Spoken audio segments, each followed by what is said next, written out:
Solly also just joining us here now, but look at that. Up and down the whole time.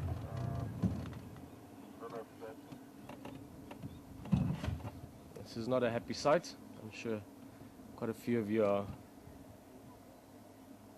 maybe quite sad or maybe quite bothered or disturbed about this at the moment, but this is the activities that happened in this area last night.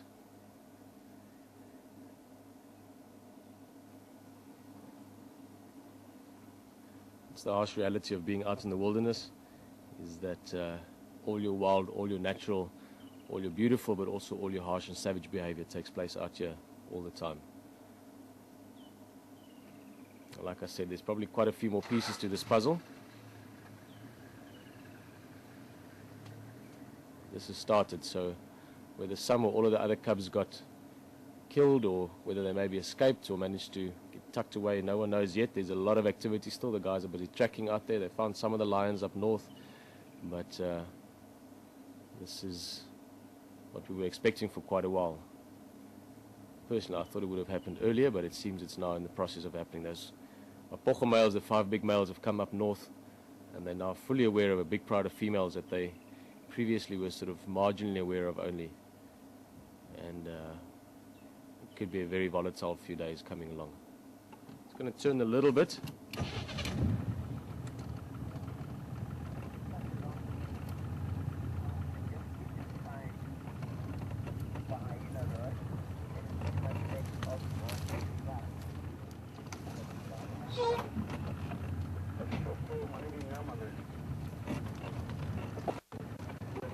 Try and get a different side here.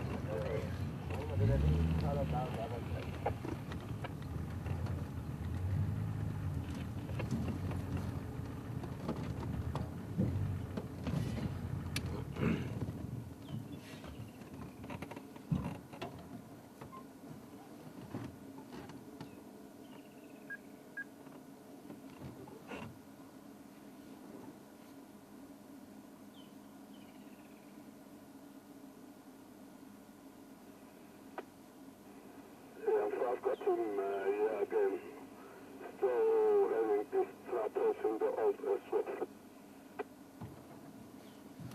As you can see there, Jan will take you closer to it, but very, very typical killing. They've killed it around by biting it around the neck area and also the skull itself, the head.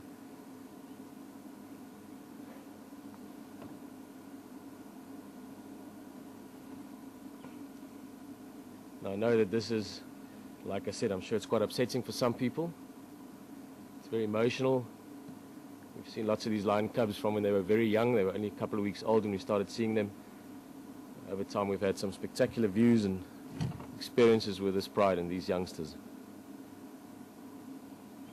Like we did sort of preempt a little bit, and as it has been seen and studied before in other areas, as soon as big males get pushed over or killed or pushed out by other males, those other males do normally kill all the young infants around, or all the young cubs. So this was expected, but it's nonetheless still very shocking and very emotional when it does happen.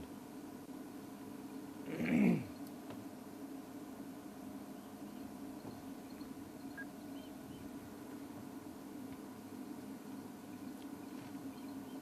going to speak to Ephraim quickly.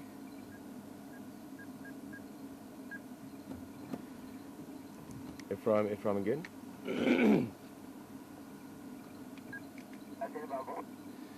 Yeah, I'm getting this one pimpan file. How many more you got coming for those my daughters? Yeah, I think for here now is me and the other bit more by here. Yeah, I think we're saying that your time, like, if we're putting on, just my name is Yama here, can you book a movie? Okay, kom ons neem hom vir jou. I'm going to then jig a little bit. Did you do Ahina Road? Yeah, just only halfway with that back again. Okay, kom vir jou. I'll do a bit Ahina Road and Buffelshoek Dam and come around a bit later. And kom on for.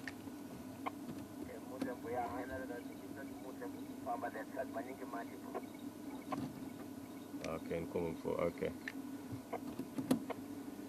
Well, guys, this is, as you can imagine, it's quite disturbing. something that over time and being out here quite a lot, I have seen before and experienced before, and that is something that does happen. For those of you that maybe first time are experiencing this and maybe quite upset about this, I remember just recently I told some of my friends when I was on leave that this is likely to happen with some of the lions, and they got very upset. A few of them got very emotional about it in terms of trying to protect them or take them out and so on. It's obviously very important that we realize first and foremost this is a big, large ecosystem that we're part of, and us as WildEarth and also the other people in this area with lodges and so on from Djuma, we are literally just part of the system in terms of seeing it and observing it and being part of it.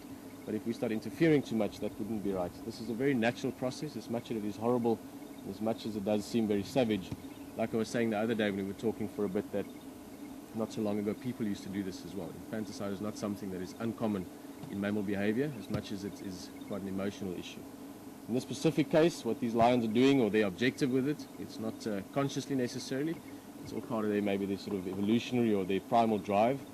But for them to spend the next year and a half raising these cubs, this one that we looked at now that's dead, and other brothers and sisters to this little guy, would not make sense. It would mean they're going to spend a lot of their time raising other males' offspring, and in that process they would waste a lot of time where they could have been raising their own. So by killing all the cubs, which if they haven't done so yet, they will do over the next few days, those cubs being away, the females will come back into estrus over the next few weeks, in the next month or two, and then they will have their own offspring within the next 3.5 months. So as much as this is very harsh, it's maybe not a very good analogy, but compare it to a terrible bushfire. As much as it is terrible, afterwards you get the grass flushing again.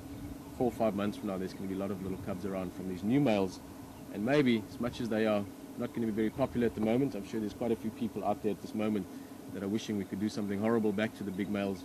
It is just part of how they do things. But being so many of them and being so dominant, as we've seen now already, and also further to the south, and what we've been hearing from the other areas, is they have moved the other males out in different parts, but if they are so dominant, they should be able to stay in this area and maybe be dominant for the next many years. So maybe one empire has been taken over by a bigger one, and a long peace will follow afterwards. So it's very harsh, it's a tough reality. It's upsetting to see a beautiful like this, but over the next few months there should be more cubs around, and those should have a very good chance because they'll have such strong parents or fathers that they could probably live to adulthood and go on. We're going to leave here for now. We're just going to have to look around the area a little bit more. There's 1 or 2 things I want to go look at further. When we saw Sully, there was some elephants in that area, see if we can have another look at it, and then we're going to come back. There's also a very good chance that we are going to see lions later on. I just spoke to Ephraim on the radio, as you saw. At the moment they've got 2 males. There's just quite a few vehicles. There's very, very much on the edge of our boundary, but it sounds like there's some food, and I think we should see some of those males later on. Let's have one more quick look. Just speaking of food, you can see that this is probably what caused it. See, this cub had food in its belly. So the females would have killed something. Those tracks, yesterday morning there were some female tracks, lioness tracks coming past Waitela, and that's what those males picked up on. Followed those tracks, and that then eventually brought them to the youngsters, and from the sound of what they've been looking at the tracks this morning so far, they've also found the big male. Not quite sure yet whether he's gotten hold of him or they've gotten hold of him, but that's definitely what pulled them into this area.